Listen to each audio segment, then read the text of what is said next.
Ui. Bueno, egunon guztioi. Ohikoa izaten den bezala gobernu batzordeko gaiak azaltzera etortzen naiz gaurkoan. Nota bidez banatu dizkizuegu, ez dira beste munduko gaiak, badira jakintzako kaldera kaldatzea edo ur kontagailuen aldaketari buruzko kontratuak. Baina gehiago nahiko nuke badiatu gaurko agerraldi hau beste gauza batetaz hitz egiteko, hain zuzen ere parte hartze aurrekontuei buruz hitz egiteko, baina hemen gauzak oso aurreratuta dauzkagudako, eta datorren ekainaren 14ean bozkatzera aterako ditugudako prozesu guztian zehar aurkezten joan diran proiektuak eta horren inguruko azalpena eman nahiko nizueke bereziki.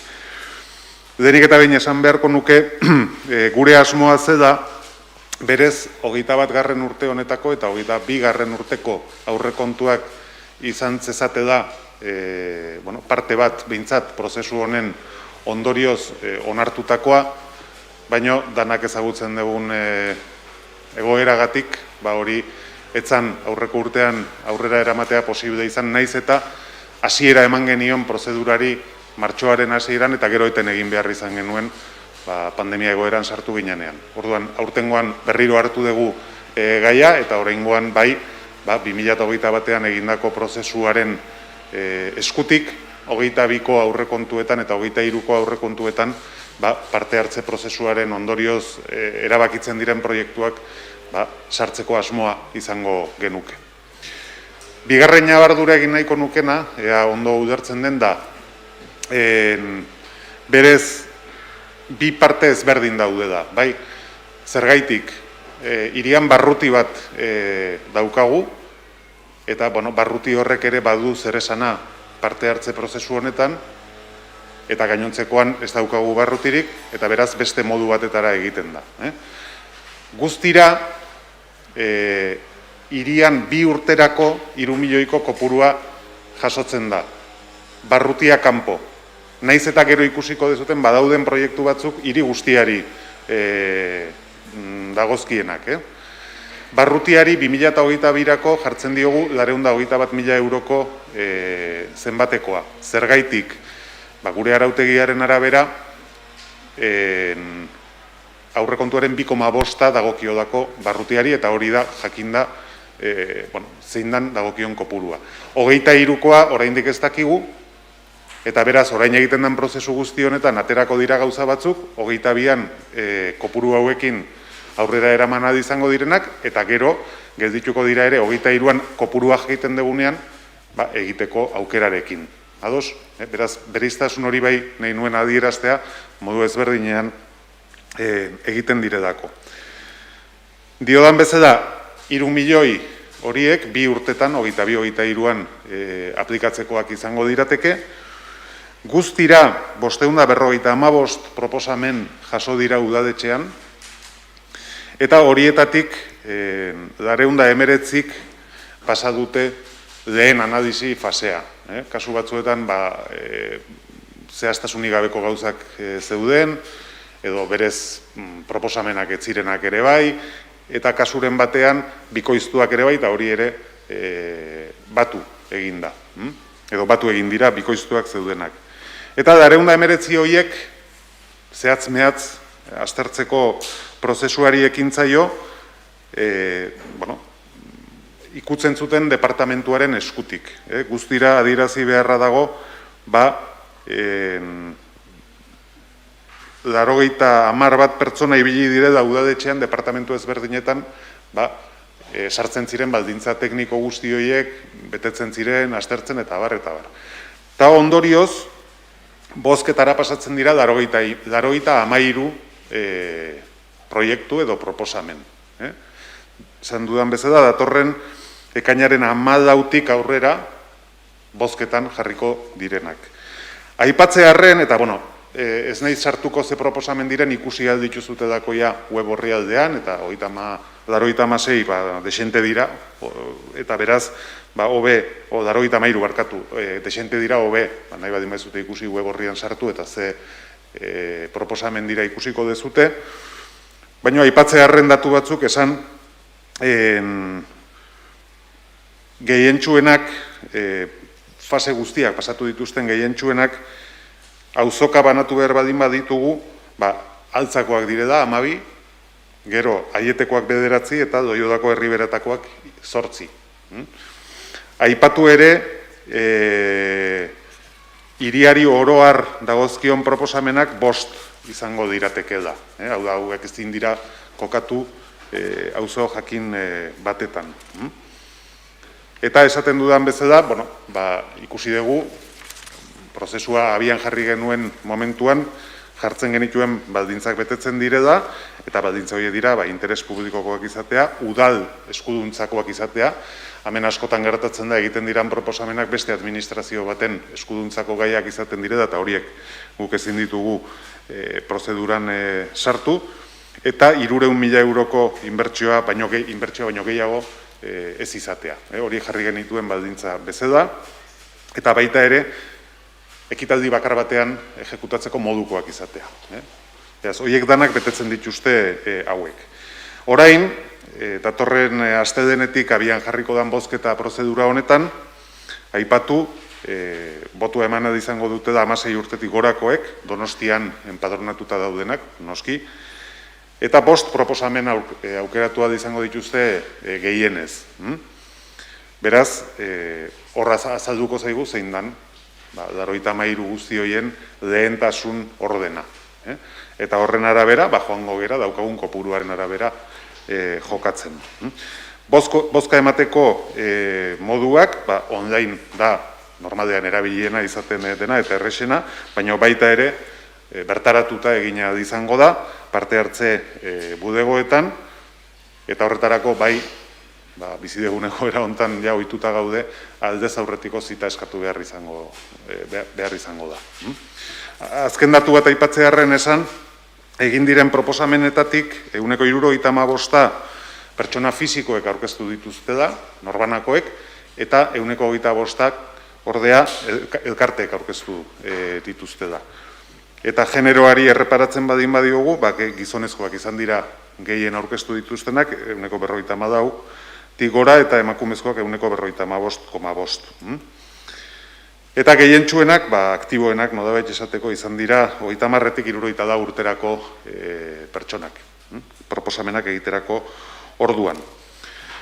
Decía, que relativo a la Junta de Gobierno local que hemos celebrado hoy, hay una serie de temas, pero tenéis la nota a mano, pues para que veáis algunas de las decisiones que hoy se han adoptado, no tienen tampoco mayor relevancia, pues la lectura de contadores de agua o la sustitución de la caldera de la Ikastola de Jakintza. Y me gustaría aprovechar la rueda de prensa para informar sobre otra cuestión, que es un proceso que habíamos abierto ya hacía algún tiempo y que, pues entra ya en una fase de elección popular, por decirlo de alguna manera. Decir con carácter previo que nuestra intención en esta legislatura era que el proceso se hubiera realizado a lo largo del año 2020, de tal manera que esos proyectos que salían de la participación ciudadana fueran ejecutados en el 21 y en el 22. Pero, pues creo que todos somos conscientes de las circunstancias vividas el año pasado, iniciamos el procedimiento a principios de marzo y tuvimos que interrumpirlo a los 10 días, con lo cual ya no llegábamos a poder cumplir pues, el tiempo que es necesario para hacer este proceso de cara al presupuesto de 21 y hemos tenido que iniciar el procedimiento otra vez en este ejercicio 21 con la intención de incorporar presupuestariamente lo que de él salga en los ejercicios 22 y 23. En total son, por una parte, 3 millones de euros que serán los que se invertirán en las propuestas que obtengan un mayor número de respaldos, más 421.000 euros en lo que se refiere al distrito este. Pero quiero hacer una precisión para que se entienda bien. Es decir, los 3 millones de euros que se invertirán en los proyectos que sean seleccionados en el proceso de participación ciudadana con respecto a la ciudad en general o con respecto a barrios que no están en el distrito este, estarán en 2 ejercicios, 1,5 millones en el 22, 1,5 millones en el 23. En el caso del distrito este, como por norma, tenemos que hacer una previsión del 2,5% del capítulo 6, porque por norma del distrito ese es el importe que debemos destinar al distrito este. Sabemos que en el 2022 previsiblemente es 421.000, no sabemos todavía exactamente cuánto será en el 2023.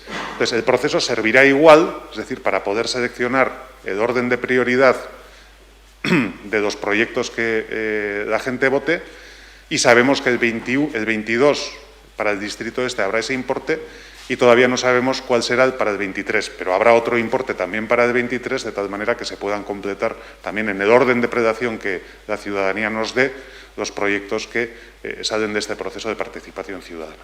Entonces, dicho esto, el número de propuestas que el Ayuntamiento ha recibido ha sido de 555 propuestas. De todas estas, en un primer filtro, por decirlo de alguna manera, han quedado 419 que han pasado a un proceso de análisis.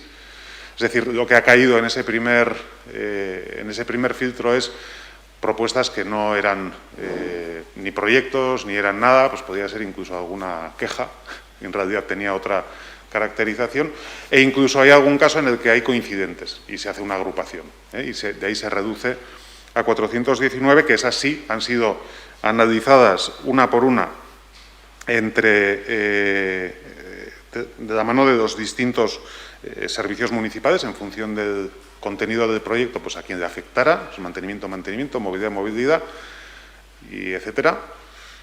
Y se ha visto si encajan con los requisitos que previamente habíamos establecido para aceptar los proyectos, que era que no superaran 300.000 euros de inversión, que se pudiera ejecutar en un único ejercicio y que fuera sobre materias de competencia municipal. Suele suceder muchas veces, y bueno, es normal que se propongan cosas que no corresponden al ayuntamiento, que corresponden igual a otra administración pública, y ahí, evidentemente, nosotros no podemos someter eso a votación porque no está en nuestras manos el que se pueda ejecutar. De ese proceso de depuración, son 93, por lo tanto, las que pasan a votación popular, por decirlo de alguna manera, que se iniciará el 14 de junio, el lunes que viene, en formato online y también en formato presencial, en la Oficina de Participación Ciudadana, eso sí, solicitando cita previa, como viene siendo habitual en todos los servicios que presta el Ayuntamiento en este último año. Por dar una serie de datos, porque tenéis los proyectos en la página web y los podéis consultar y podéis ver cuáles son, concretamente, y no me voy a extender en explicar cada uno de ellos, pues los barrios que cuentan con mayor número de proyectos son Alza, Aiete y Riberas de Doyola, 12 en el caso de Alza, 9 en el caso de Aiete y 8 en el caso de Riberas de Doyola. Por hacer una distribución de lo que es áreas en las que más inquietud se detecta, pues mantenimiento y movilidad, las he citado por casualidad, pero es que son los dos ámbitos en el que más propuestas se reciben. El 75% de las propuestas han sido realizadas por personas físicas y el 25% por asociaciones. Y en cuanto a género, pues hay un mayor número de propuestas presentadas por varones, concretamente el 54,28%, y menos por mujeres, 45,48%. Y el bloque de edad, por decirlo de alguna manera, más activo a la hora de presentar propuestas es el que está entre los 30 y los 64 años. Aunque luego hay otros bloques que también han presentado propuestas. Decir simplemente que, bueno, pues a partir del lunes se puede votar y que los requisitos para poder participar en esta votación son ser mayor de 16 años y estar empadronado en el término municipal de San Sebastián, como es lógico, porque estamos decidiendo sobre los presupuestos de la ciudad de San Sebastián. Eta hoixe, nik zuei gaurkoan azaldu nahi nizuen gai nagusia, eta hemendik aurrera, bai honen inguruko edo beste gai baten inguruko galderarik baldin badezute, zuen esanetara naukazue. De los proyectos que han presentado, ¿alguno le puede suscitar mayor interés o le ha llamado la atención? O no sé si nos puede comentar un par de ellos. Prefiero no. Es decir, este es un proceso de participación en el que los ciudadanos han aportado sus proyectos y ahora son los ciudadanos los que tienen la palabra y son los protagonistas, porque ellos con su voto pues van a determinar cuál es el orden de prioridad de esas actuaciones. Entonces prefiero dejar a los ciudadanos que efectivamente completen el proceso y sean ellos los que nos digan qué consideran más prioritario. Galdera batekin egin dizun, LAB sindikatuak iragarri du ondalea eramango duela Gipuzkoako fiskaltzara, irregulartasunak tramitazio urbanistikoan itxuraz, ez dakit ze balorazio egiten duzun, euskeraz eta erderaz mesedez.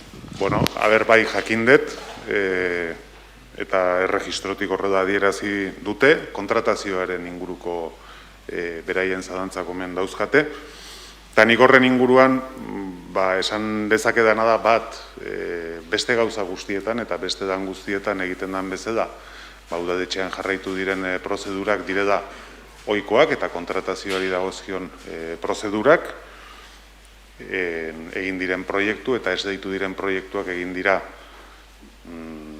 legez zuzen eta ala da, zeren azkenean gobernu batzordeak onartzen dituenean izango espalditz, idazkaritzaren edo artekaritzaren oharra izango genuke eta ez da horrela izan.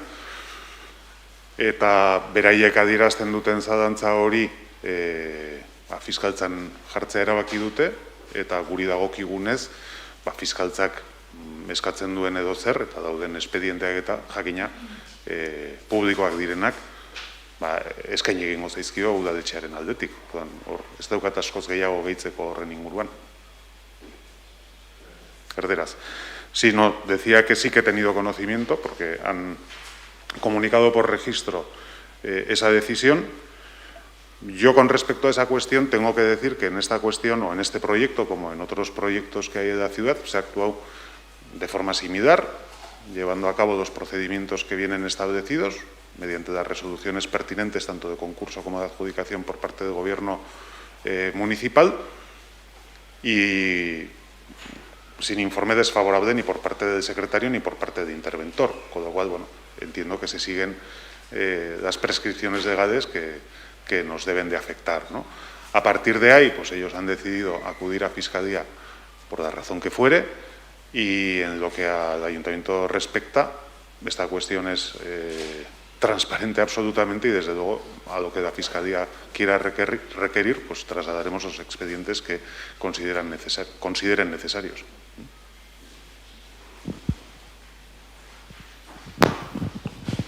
En el tema de las propuestas de participación ciudadana, una duda. ¿Se van a elegir finalmente solo 5 propuestas o cada ciudadano puede votar 5? No, cada ciudadano puede votar 5.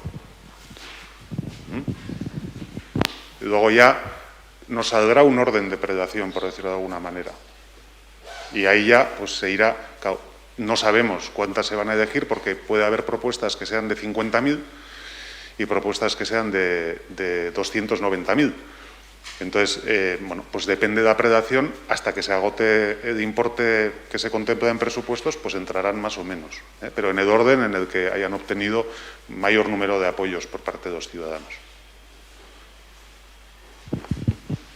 Irlari loturiko beste galdera bat, baina bestelakoa, asteburuan zauritu bat egon da Santa Clara Irlan eta berez nola, naizta ondartza demoraldia martxan egon, 15 arte ez dago sokorristarik, eta ondorioz, hartatzeko arazoak egon dira asteburuan eta asteburu hontan ere akaso gertaliteke gauza bera. Ez dakitu dalak horren inguruan neurrire hartzeko asmoa duen, behin-behinekoa edo zerbait?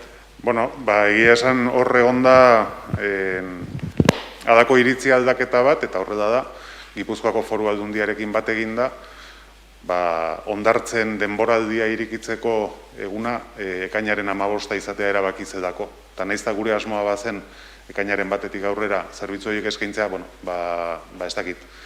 Gainontzeko udalerriekin daukagun koordinazio horren baitan, bat egin dugu Aldundiak erabakitako horrekin, eta sortu da 15 eguneko zera hori, ez? 15etik aurrera bai egongo dira zerbitzuak, eta bestalde, eta asteburuan gertatu den bezala ere, eta aurreko astean adierazi nizuen edozer gauza gertatzen da larrialdietarako badaukagu sinatuta gainera hitzarmena ugartera joaten den jendearekin, espero dezagunez ere ez gertatzea, gertatuko baditz, erantzuna emango genioke emergentzia zerbitzuen bitartez. Eta bestelako gai bat ere, udako festak ekainean izaten dira auzoetan, batez ere Donostian jai gehienak, laster izan barko lukete, ez dakit berez Morlansen bestelako gauza bat egin zen, kultur jarduera batzuk egin ziren, ez dakit aurreikusita dagon udan alakorik egotea. Ni badakit Donostia kultura eta festak saila batez ere harreman estuetan dauda edo estuan dago da auzoetako auzoelkarte eta jai batzordeekin ikusteko kasuan kasu ze ekimen edo zer gauza burutzea posible den, ez? Eta, dakizun bezala, zeren hori da momentu honetan bizi dugun egoera, dauden aukera horien barruan zerbait egin badaiteke, seguru aski kultura ikuspegia handiagoa duena jai ikuspegia baino, elkardanean egiteko asmoa bai, baino dauzkagun muga guztien barruan noski.